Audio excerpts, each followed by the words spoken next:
E uma vez meu esposo, ele é engenheiro, ele fez a planta da casa e colocou na parede da casa. E ele falou, todas as vezes que você reclamar, você vai agradecer. E você vai pôr a mão nessa parede aqui, dessa planta, e você vai profetizar. E eu, tá bom. O meu filho já estava com 3 anos, mais ou menos, 3 aninhos. E ele falou assim, mamãe, eu vou fazer um jejum para que Deus possa destravar a nossa casa. Que bonitinho! Jejum do quê? De Danone. Ah, então... O meu filho, ele fala assim, vou fazer um jejum. Eu falei, como vai ser? Ele fala, só posso comer doce. Mas ele tirou o Danone. Ah, então o meu é o contrário. Ele só pode comer o doce. Ele tira todo o resto, a comida. Ele tirou e falou assim, mamãe, eu vou ficar uma semana sem tomar Danone. Ai, que bonitinho. Não vou comer o Danone. E eu falei, então a mamãe vai fazer junto com você e a gente vai fazer também. Eu fiz um jejum também e começamos a orar em cima do projeto, do plano, da planta da casa. Todas as vezes que a gente tentava, que eu ia reclamar, né? Porque a gente ficou numa situação muito difícil, uma casa de 2 cômodos, né? Não tinha absolutamente nada. É que eu tinha na outra casa, o conforto que eu tinha. E eu, de repente, começou a quebrar tudo dentro de casa também.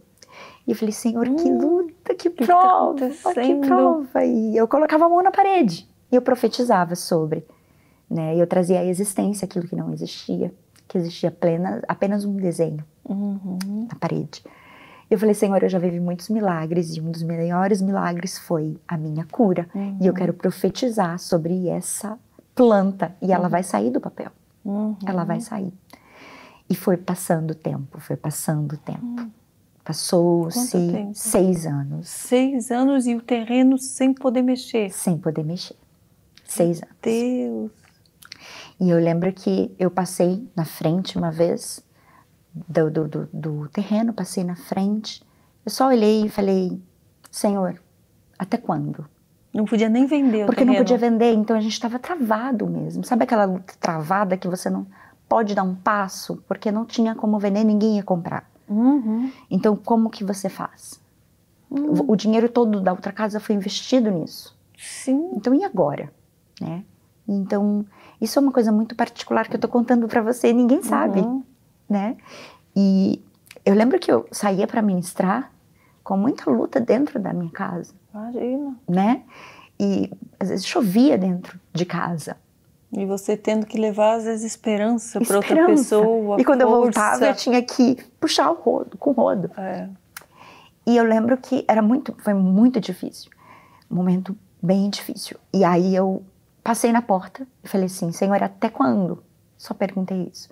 E fui tomar um café. Falei, vou tomar um café porque eu preciso me alegrar. Eu vou tentar dar uma animada.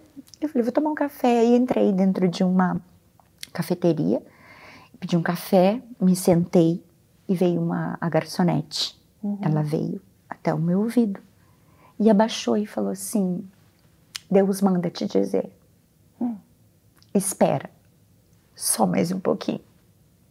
Foi a resposta. Deus me respondeu imediatamente. Eu fiz uma pergunta, minutos antes, e ele me respondeu, espera só mais um pouquinho. Aí não tinha como tomar o café, eu comecei a chorar. Ele viu que você estava no seu limite. Eu estava no meu limite, porque a outra casa era o dobro do tamanho da que eu estava morando atualmente. Então todas as coisas que eu tinha estavam na garagem do meu sogro. Também que não todas as vezes que eu passava na frente da garagem, eu chorava, eu questionava, né? Foi uma luta muito grande. Após isso, demorou mais ou menos umas 2 semaninhas. Meu esposo me ligou e falou, amor, o terreno foi liberado. E eu só lembrei da resposta que ele havia me dado. Era um pouquinho, né? Espera só um pouquinho. Né? Realmente, para 6 anos, 2 semanas era pouquinho. Foi pouquinho, tipo assim, esperar em Deus. O esperar em Deus. Muitas vezes não é no nosso tempo. E no nosso tempo, a gente quer um estalar de dedos. A gente quer assim. E ele faz Às vezes muito rápido e às vezes muito devagar. Porque tem um processo. E nesse processo, Karina, eu aprendi muito mais ainda de Deus. Sabe? Eu aprendi que as coisas não... Que a nossa fé não pode estar em coisas. E nem em pessoas. E nem no que você tem. Mas em Deus. Sim. Porque mesmo que você não tenha nada, se você tiver Ele, você tem tudo. E aí, eu me lembro que a gente começou a construção, né? Em torno de pós 6 anos, começamos a construção. Meu esposo é engenheiro, tem toda uma equipe, glória a Deus. Conseguimos fazer. Foi uma guerra também para construir. 4 anos, mais ou menos, demorou. 4 anos. Mas, assim, nesse período, eu engravidei do meu segundo filho. Minha pastora costuma dizer, né? Quando Deus quer abençoar, Ele manda um bebezinho. E Ele mandou mais um bebezinho naquela situação que a gente estava ainda ali, de espera. Sim. Né? E mandou mais um bebezinho. Mas já tinha pelo menos a esperança, porque você já estava vendo a coisa andar. Isso, nós já tínhamos ali um projeto já em andamento. Glória a Deus. E aí eu engravidei do Heitor, que o significado do nome dele já diz tudo, que é guerreiro. O Heitor é um guerreiro, né? E aí estávamos nesse processo, engravidei. Foi no começo muito difícil, enjoei muito mais do que no primeiro filho. E aí eu estava com mais ou menos 8 meses de gestação. Eu fui ministrar numa igreja lá em Calcaia do Alto. Uma igreja muito simples, estrada de terra para chegar.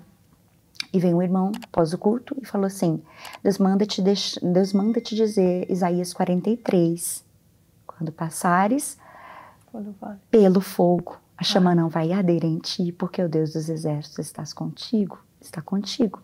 Quando passares pelas águas, você não vai se afogar. E eu falei assim, que vem? Que vem por aí? Porque a gente já conhece. Né? De tantas experiências, a gente já sabe que Deus está te avisando. Ele está te falando, olha, se prepara.